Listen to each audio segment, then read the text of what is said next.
Hey guys, it's Miss Davis. Today I'm going to go over 10.4, 10.5, and 10.6. So the first thing I'm going to look at is 10.4, okay?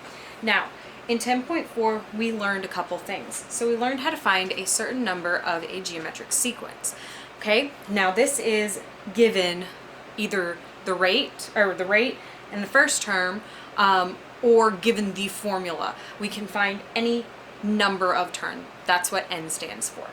One of the things I wanted to review with you guys is converging and diverging. So converging is when the absolute value of r is less than 1. This means it's a fraction, okay? If it's a fraction, it's going to converge.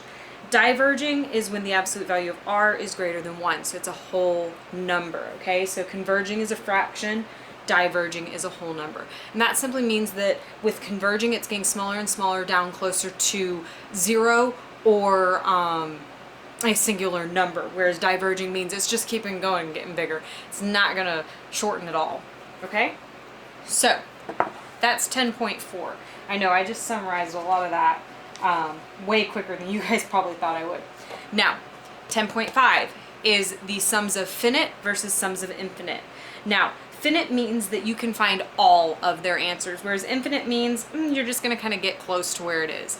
Finite is the longer one, infinite is the smaller one. Both of these you need the rate and you need the first term, whereas for the finite ones or the finite, you need to know the term as well, so you have to know n as well.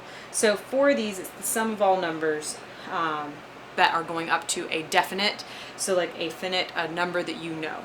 Whereas infinite is just kind of trying to find the total sum of everything. But that's what that is. So if you'll notice, the main difference here is this little set of parentheses. So if that helps you out any, the finite one is the one that uses the set of parentheses on top. Give me a second to erase one of these boards and write down the other one. I hope you guys are doing well. I hope you know that you can contact us if you have any problems with anything. You can contact me for Algebra 2. For chemistry, I missed some of you guys on chemistry's little chat that we had.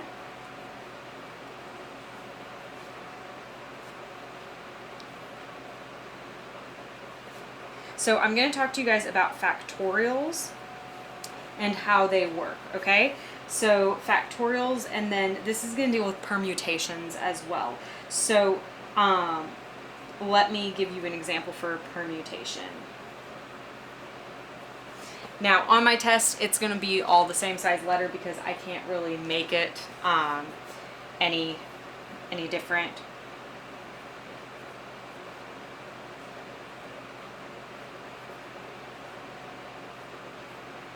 Okay, so I've got a couple of things written up here. I'm going to start at the top. So a factorial simply means everything multiplied as it counts down. Yes, you do have to multiply all of them out, okay? So that's what a factorial is it's everything from 8 down to 0. Just don't do 0. So everything down all the way down to 1, I guess. So 26 factorial is 24, or 26 times 25 times 24 times 23 times 22 times 21, all the way down to 1. 2 factorial is 2 times 1. 3 factorial is 3 times 2 times 1. 4 factorial is 4 times 3 times 2 times 1, okay? That's what that exclamation means. It's wanting you to go, it's basically saying, hey, do a bunch of work. I think these can be kind of fun because you kind of get in a rhythm for them. Okay, permutations, that's what this is down here.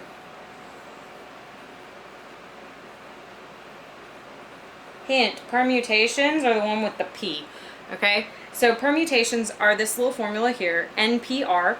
It's the n factorial divided by the n minus r factorial. And how this works is this, okay? So here I've got 80 factorial, and I'm going to divide it by 80 minus 3 factorial. Factorial goes on the outside of the parentheses. So I'm just going to keep this as, well, I'm going to count down 80 times 79 times 78 times 76. Times 77. I was missing one there. Okay, and I'm just going to kind of put dot, dot, dot for now. So I'm going to leave it at 77 factorial. I'm just going to put it there because I don't feel like writing out the rest of that. Okay, 80 minus 3 is 77. Oh, and we have to take the factorial of that. This is why I like permutations, because if you'll notice, I've got a 77 factorial and I've got a 77 factorial. So all I have to do here is 80 times 79 times 78. Kind of cool, right? Now, the problem with combinations is combinations are similar, okay? Except they've got a C. So combinations are written as NCR. They are n factorial, same as before, over r factorial times n minus r factorial. So the main difference here is that we have to also do this on the bottom. Oh, okay.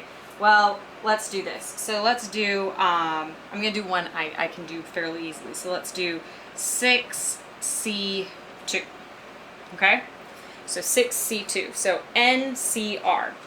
So I'm going to do 6 factorial divided by 2 factorial times 6 minus 2 factorial. Okay? So I've got 6 factorial. Well, let's do 6 times 5 times 4 factorial over 2 factorial times 6 minus 2, which is 4 factorial. Again, if you'll notice, I basically counted down 2 terms and then left it because I knew that 4 factorial was going to cancel out with that 4 factorial. So here I have 6 times 5, which is 30, over 2 factorial, which is 2 times 1, which is 2, and my final answer would be 15. Okay? Do not for a second think that these are meant to get you, especially with technology. I'm sure you have a calculator nearby you. I'm sure you have some way of doing that.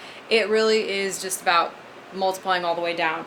The reason why these are, I guess, more complicated than permutations is because you still have to multiply out something on the bottom, and you need to remember to multiply these out and remember to divide, because if you forget, you just have an unfinished problem.